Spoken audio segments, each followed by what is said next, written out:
So pray for someone that will support your calling. Pray for someone that is connected to your assignment. Kasi may assignment ang Panginoon sa'yo.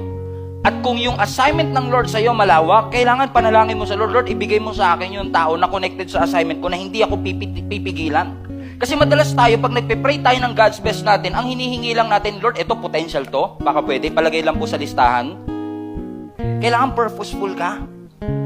Bakit? Kasi madalas tayo may mga listahan tayo, no? Tall, dark, and handsome. And minsan yung mga criteria natin is disregarding the criteria of the Lord. Amen? Kailangan marry somebody with a purpose. Bakit? You are marrying their destiny too.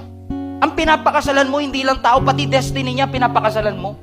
Pati assignment niya pinapakasalan mo. You are building your life on this person. So it matters that you are married to the right one. Hindi ka pumipili ng roommate. Hindi roommate ang pinipili mo, partner in life. Hindi business partner ang pinipili mo, partner ng calling mo. So it's very important to pray for them.